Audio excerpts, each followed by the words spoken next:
Okay, so a little bit of clarification in this whole subject that we're talking about, namely, das Elyon, das Tachten, or which means the higher knowledge, the lower knowledge, or Yechudi lo Yechudi tato. So the language that is used can be deceptive or misleading. In Yiddish, the expression is "Stock in Welt," there's no world, there is a world. There's no position that says there's no world. The Torah says, Reishis bara Elokim v'shamayim v'sa'aretz. So what is meant by that? So what is meant by Yechudi Ilah? And we also have used this, I am and I am not. Also, it can be, what does it mean, I am not? First of all, it's a contradiction in terms. If you say I and I am not, right there's a contradiction. So what do you mean by this? So in the Maamer, our Maamer gave a motion for Das Elyon Yechudi Ilah. What was it? It was, remember the motion of the Maamer? Anybody? In the Nefesh Adam, within ourselves, a motion that illustrates the perspective of Yechudi Ilah, of Das Elyon.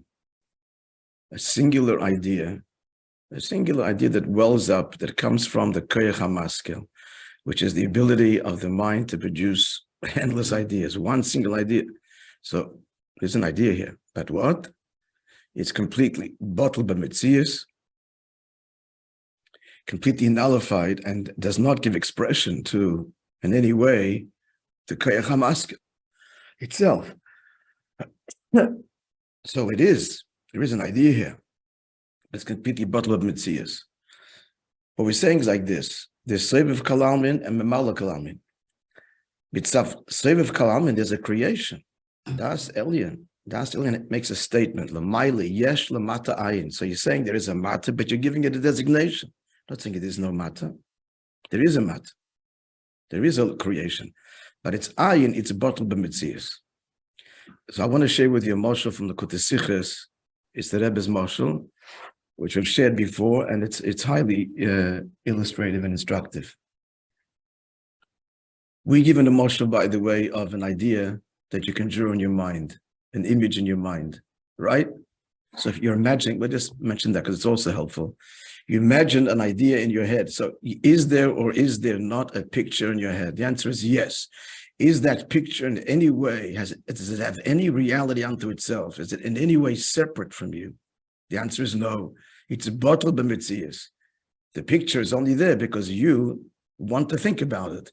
Its whole reality is your desire to think about it. Now, it's not a perfect motion because it is actually a metzius and does add to the brain. Not weight, but something, and there's a memory, you thought about it afterwards, and before even, in order to conjure the picture in your mind, there's a house that exists that you are now entertaining. So it's not a moshel of yesh ma'ayin, but it does illustrate to some degree the bittul, although not perfectly, of the idea, the image to the brain itself. But here's the moshel for the h'tשכ. I start saying it, you'll remember the moshel. The moshel is the moshel of the two balei dinim, the two litigants that come, right? Do you remember the story or not? Okay, so this is very, very instructive and requires, you have to remember this moshel. Also to explain what? Das Elyon, Yechudi Ilah. So there's two litigants, Reuven and Shimon, they come before the Rav. Reuven says to Shimon, you owe me $100. He says, pay me the $100. Whatever argument that they present their arguments before the Rav, the Rav looks up, or he looks up, he should always look up. The source of Chesed Mishpat, hearing the arguments back and forth, and concludes, in fact, that Shimon owes the $100. Now, both Reuven and the Rav say to Shimon, pay the $100. Is it the same words? Pay the $100. However, from completely different worlds. Dahainu. For Reuven, what's relevant here is the $100. He was out of pocket. Shimon owed it to him, and he wants it back in his pocket. That's all that's negayah. For the Rav, the $100 itself is completely irrelevant. Completely irrelevant. So why are you saying pay the $100? What are you getting involved? It's not the $100, it's halacha. It's a consequence of justice. Justice says, the halacha says, pay the $100. So the Rav says pay the $100. But when the Rav says pay the $100, it means nothing other for him than justice, than halacha. The $100, the words and the physical note that he wants to see go from this pocket to that pocket is bottled b'metzius completely. He has no interest in money. He's a real Rav. He never met such a person. But there used to be such people, a real Rav, that money is completely irrelevant. There were Rabbanim who didn't know. This Chassidim could tell a dollar, it's at 100. He doesn't even know what the value is. There's the Inyan of money. He's a Baki in Shas. He knows all about money, but money is all the Inyan, it's all the consequence of justice. So that's a moshel. Is there or isn't there $100 for the Rav? The answer is yes, but it's completely bottled mitzvahs. It has no intrinsic reality per se, other than the consequence of justice, or the expression of justice, of halach. Now, there are many other critical conclusions from this moshel, which need to be appreciated. We speak about Yichud Ilah and Yichud Tata, God's perspective, as it were, and our perspective. And then there's Mitzad Atzmos, we'll get to in a minute. When you say God, I mean the Eibush to create a Mitzad Seva. So we'll get to Seva Malin Atzmos, just in general. Here's the paradox, and all truth always comes in paradox. For Reuven and Shimon, Reuven is out getting $100. If this court case is going to drag out too long, we should forget the whole thing. Work, make more money, doesn't pay. At a certain point, it doesn't pay anymore. For the Rav, for his dying breath, he sees Shimon pay the $100. He will never lose his enthusiasm, his interest, and his involvement, and remains constant throughout. It's one thing. It's a principle. Reuven's going to forget about it. The Rav will never forget about it. Which means also that the intensity of their statement, the depth of the passion, this is the Moire de Kechilikia. For Reuven, pay the $100. If they're speaking about $1 million, he's going to scream it louder. If it's $100, depending on how much, that's going to determine his engagement. And if it's a small amount, mind you, for $100, not even going to go to the Rav. He gives him much. We should start with a $10,000 dispute, right? Depending on the amount, that is his involvement. For the Rav, it's no difference if it's a penny or $1 million. Makes no difference. His involvement is the same, and it's total. Total. So his dying breath, pay the nickel, pay the dollar or the $1 million, whatever that is owed. No difference of the amount, the paradox. No difference of the amount. The Rav's involvement is the same. And absolute and forever. Whereas those in the world of the money, it fluctuates to the point that it's irrelevant completely. Now, this is a moshel for the Bria. It's a Moedik moshel that is moshel. From our perspective, looking at creation, there's bigger creations, there's smaller, Baruchnius, more valuable, less valuable, closer to the Eibishter, further from the Eibishter. We have this whole hierarchy of distance. This is Yichud Tator. For the Eibishter, all is equally the consequence of his will. Atzilas, Bri, everything equal. Everything is equal. Is God, in other words, to rephrase this, when you speak about, because you say the language, there's no world. That could lead to the erroneous conclusion, Chas v'shon b'elisia, in the perspective of Yichud Ilah, nothing makes a difference or nothing. No. On the contrary, the Rav's involvement is God aware of every creation, it's Yichud Ilah, much more than we are. The Rav's involvement in the pay the $100 or the 10 cents or the $1 million is total and absolute, much more aware. The Eibush is much more aware and creating and willing into existence everything equally. Mitzad Sevev Kalalnin, which is the Rotzen, the will to create, it's in everything equally. He wants everything in his world. And Mitzad Sevev Kalalnin, nothing is more or less important. It's all the consequence of his will, which makes it everything.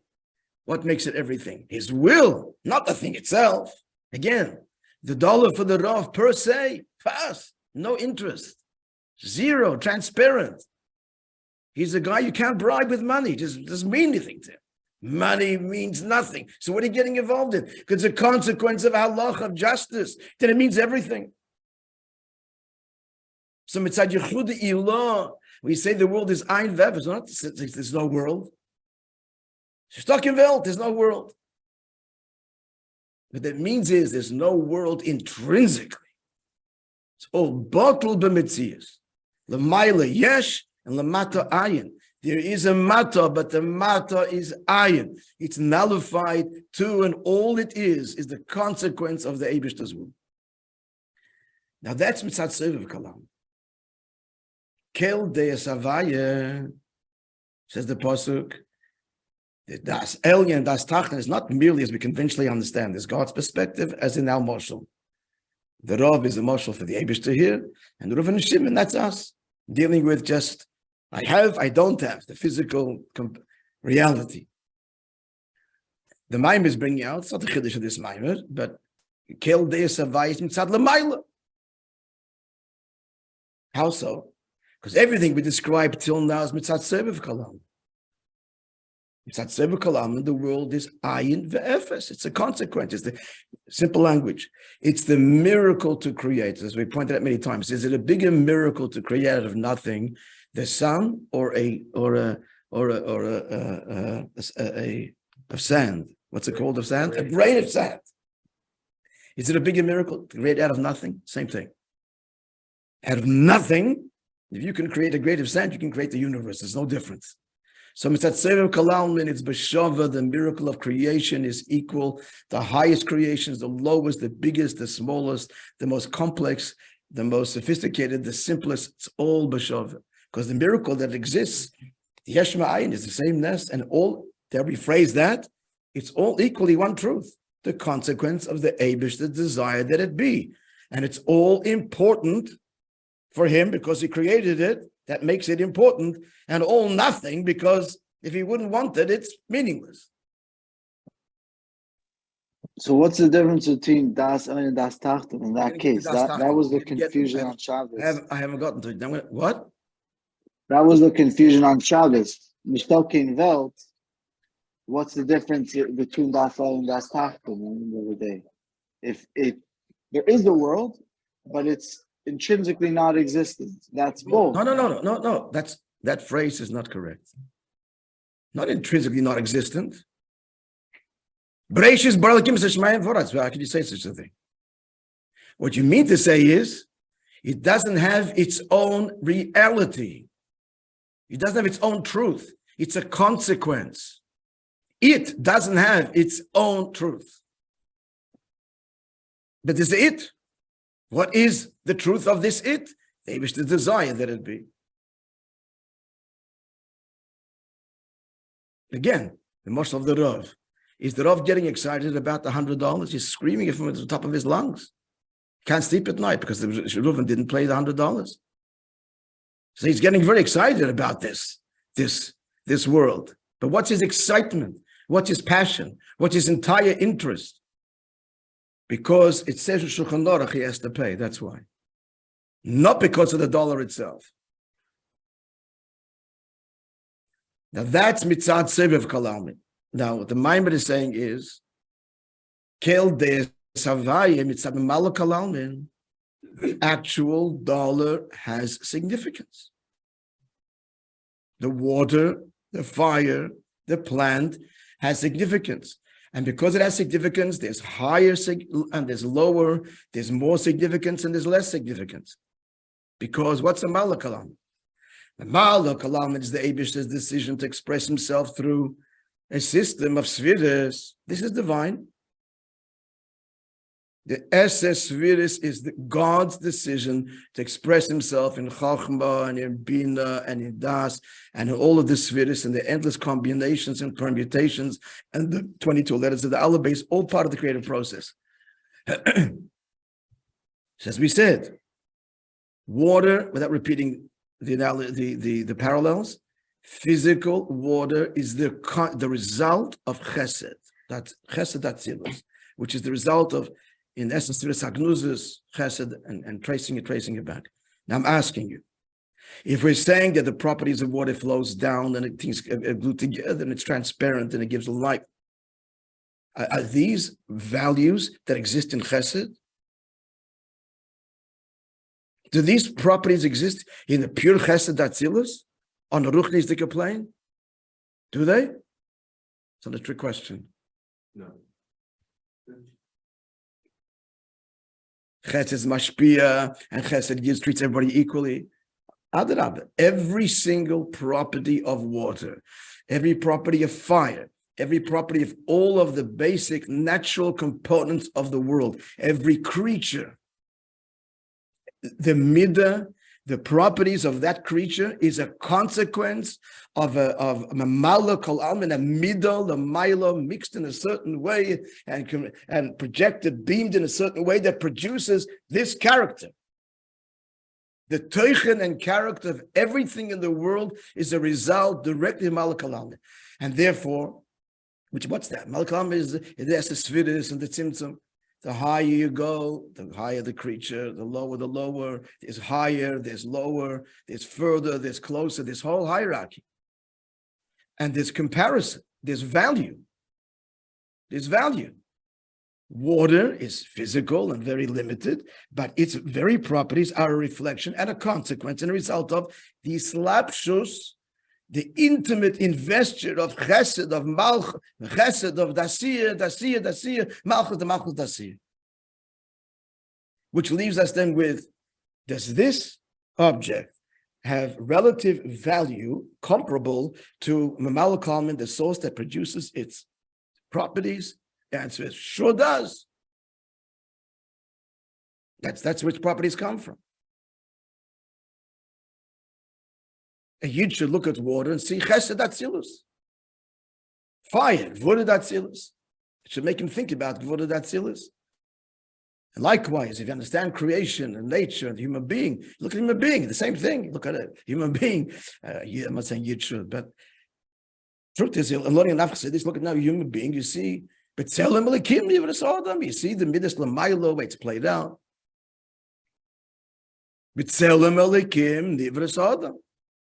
Made in the image of God. There's a pasuk in Chumash. We're made in God's image. So if we're made in His image, which we're talking Shem Elikim and Malak Alamin, that's what tzir image is. So the question is, do you have value compared to the form in which you're molded? Yes, you got the same form. So kel deis havaya. So mitzad Malak Alamin, we are a Metzius. We have relative value. It's not just from our corrupted, concealed view, because we don't see the Eibishter, so we think we're a Metzius. There's a dargen elikus that grants and says, you are real. You are a reflection of me. I'm invested in you in a particular way that produces you uniquely. So that grants legitimacy to the creation itself. It's not just a consequence. Its whole teichen says value. What value? The Creator's value. More value, less value, higher you go, all the various levels of creation. We're comparable. To make this very simple. Maamer, strip it down to the simplest language possible. The Malak Alman is finite or infinite?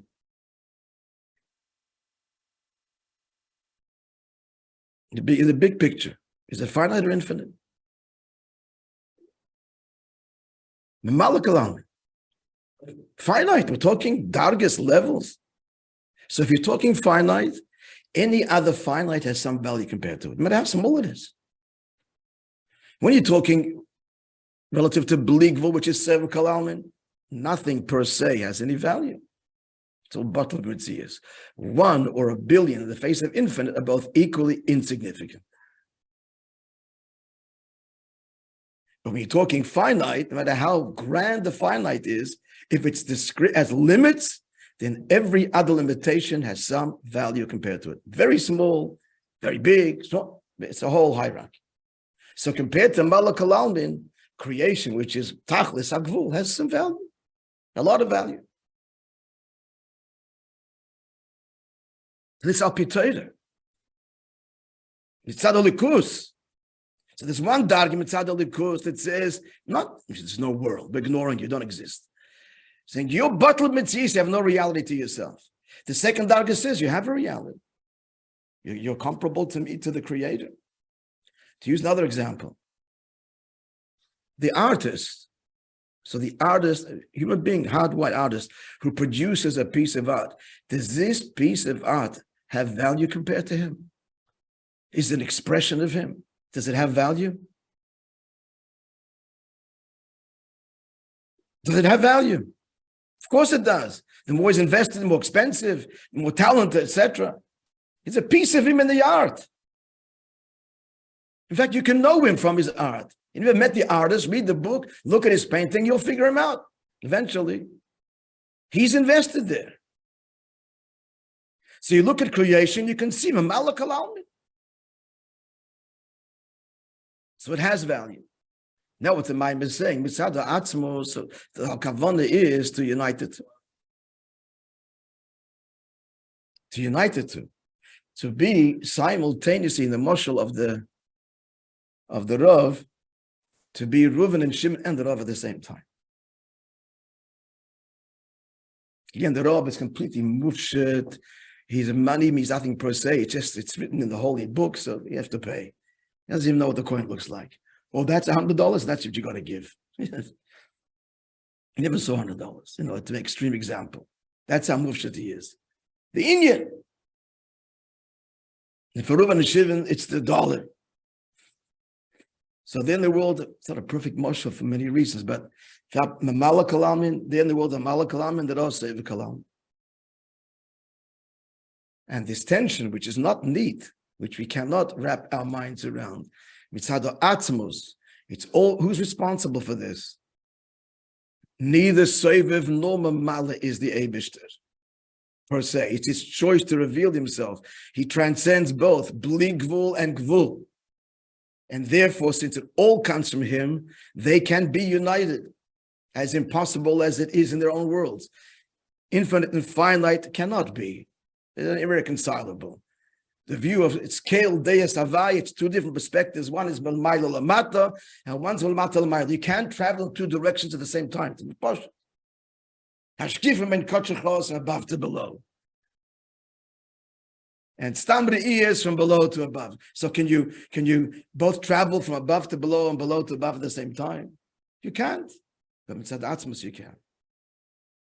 And that's what that's why, because this is so not intellectually neatly explained, and go to sleep.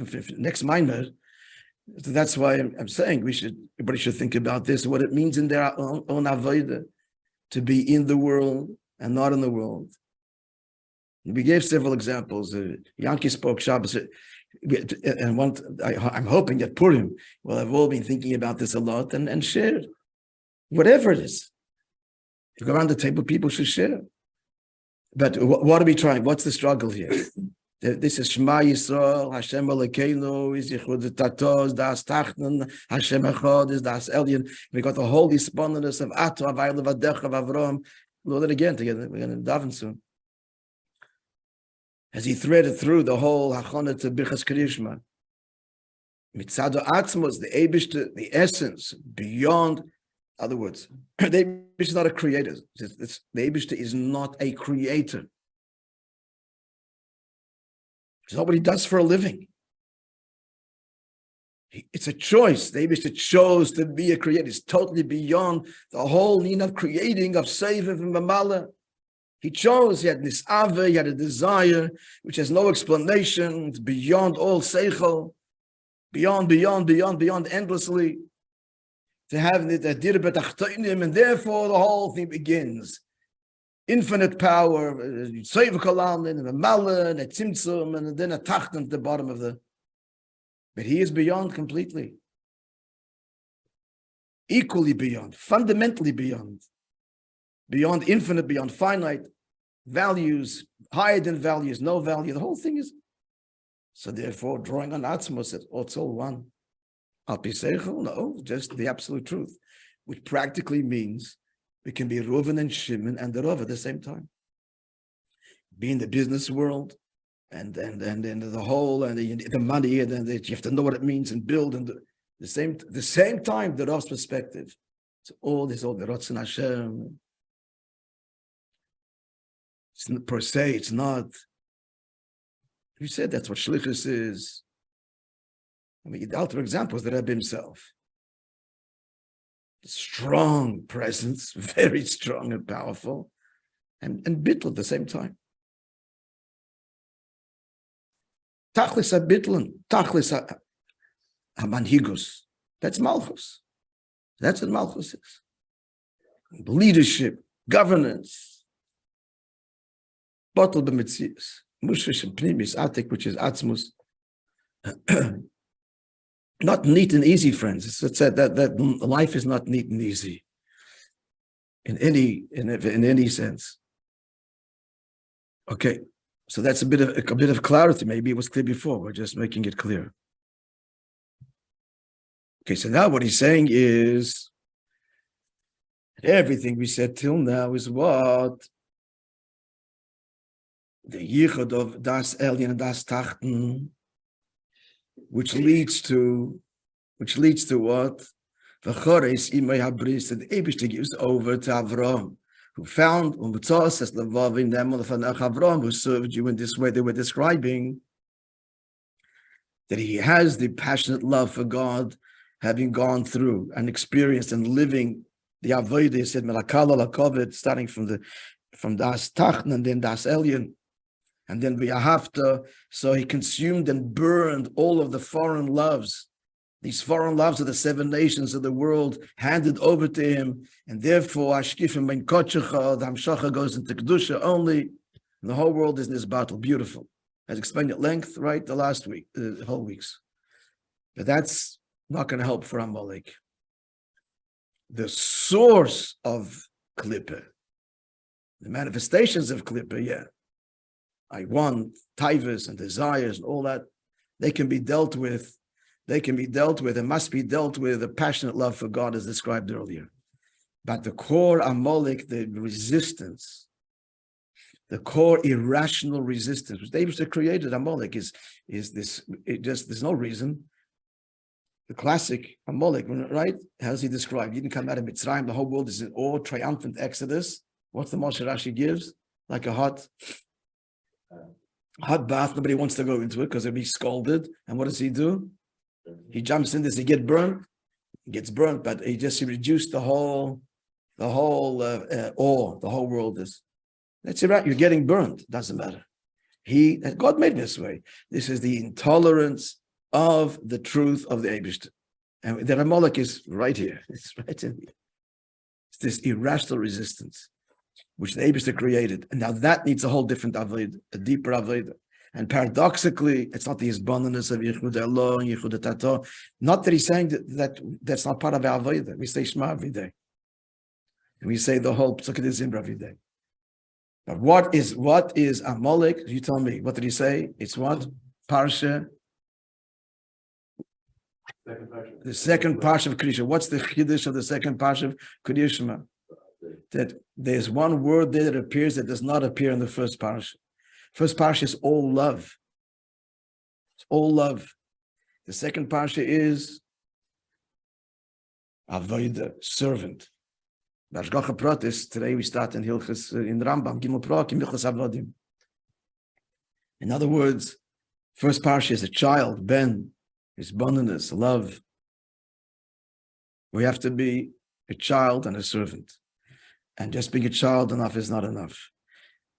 To deal with the Amalek, that's the servant. And even though, as we pointed out, the Maamer doesn't go into it here, the second parsha is lower in many levels. It's missing B'chol Ba'itcha, and it's talking about reward and punishment, and it's a much lower darga.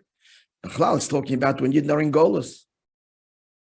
First parsha is in the Yisrael, when godliness is revealed. The second parsha is referring to be Yidden even in Golus. So, but the paradox, it's Dafkin Golos, it's the Avodah Kabbalah's oil and Eved, and that's the knockout punch to Amalek.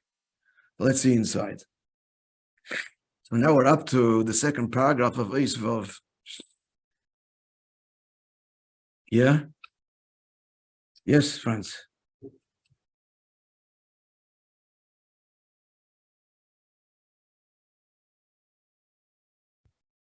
Biur klotlis in Havida. So what's Avodah? Yuvan Avodah, however, the matter will be understood by a servant down here. Let's look at the servant and halachically. The Avda Befkeira Nichele, says the Gemara. A servant would rather be hefker. Actually, the context there is he'd rather be hefker than free. Hefker to be able to marry, as a servant he can marry another shifcha knainis and another one, and he has his licentiousness in many ways as a servant is far less limited than if he be free, he can only marry chuppah kedushin, etc. So it's a whole discussion there whether it's a tova to free the servant or not. It's machlekes tanoim. Because usually the din is you can do something for someone that you know he's going to want even without his consent, and you can be kind of for him, etc.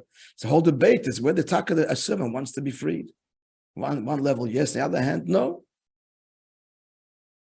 So what the Rebbe is saying here is let's not delude ourselves. The servant on the one hand, he doesn't want any rules. Hefker. He wants to be able to do what he wants.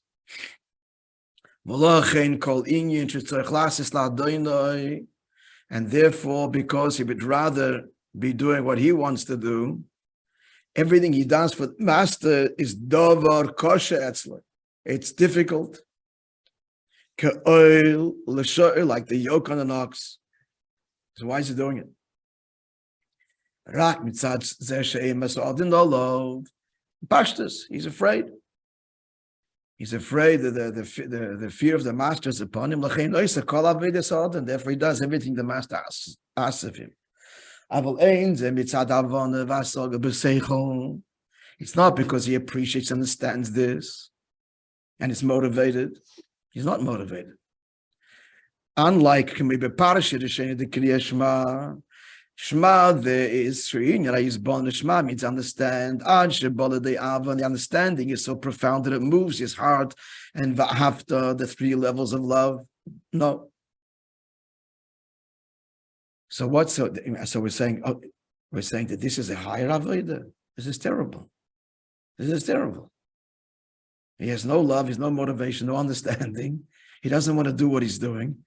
He only does it because of the fear of the master, and we're saying that's a higher avodah. That's the only avodah for Amalek. You think more is abundance, more love? No. The Indian is as follows. That says in Zohar, Kibro, like a son. Interesting, he evokes a son, a child. That he does for his father, love begin yikode, not for his own glory, el begin yikode davur, but he does for his father's covet, not for his own covet. We're talking about an eved, but we're talking about a son who has this eved property. It's about my father, not about me. To explain. So in other words, we're not losing the fact that we're God, that we're children. But we have to be a child that's like an eved. Which means it's not like you get the Parsha Shnia that forget Parsha Rishona. Forget that. No, the Parsha Rishona was the Achana to Parsha Shnia. You are a child, and you have engendered a love and appreciation, and there's a motivation. Because we've got to go deeper.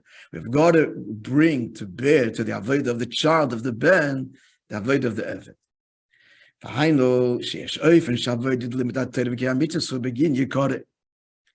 So there is a level of avodah where the person's study of Torah and mitzvahs is for his own glory. Now, by his own glory doesn't mean this getting covered from others, but for his own growth. That he does it for himself, for his own benefit. For the one who serves. And moreover, V'ti'eles the klolos hashefa boilam. He's thinking about the world. Three's avodah, he brings ashpah to the world. Kavashis boili, like we said before, shadi isbonin is v'yahavta, v'yahav shalidei isbonin is v'ha'ava, through the isbonin, the subsequent love that follows. What did we say? So this transformed the nations of the world. Like the Yiddish Mavis again. It's a pasuk in Kehelas. So her feet descend to death. Again, it's talking about the seductive woman. It's talking about Malchus that descends to Biyah, to produce Paray and death, which God did. So Dvaracha, which is Malchus, you established, right? It was explained the whole beat in the Psukim, that which Malchus produces, which is death and Paray and denial and sin, is illuminated and established and transformed, and the nations of the world become elevated. And we completely neutralize the seven nations, which means Zayin Amidus, the seven negative character traits, and elevate and transform them. He's saying we're going beyond this avodah. He's summarizing. That's avodah the sumira. First you mevatel them, and then comes the avodah v'asei tov. Lahamshich ulagalis ulakuz b'olam. First you mevatel the resistance of the nations of the world, meaning the seven emotions, and then you draw godliness into them. And you're elevating. So what can be higher than this is no. Shakozeh begin Yikari, that's his glory. He's got an agenda. What an agenda. What a fantastic agenda to elevate the world. What can be higher than this? Okay, we'll stop here. Next year. But there's a higher avodah, which is the second parsha of the Shema. The avodah is not for his own glory, ela begin yikara davua, because of the glory, the covenant of the Father. Not because there's any benefit. What's the benefit? That he has participated in the purpose. He's elevating the world. It's got the benefit that he's done. No. Like an ox to the yoke. Okay, so we're going to continue. He explains at length this avodah.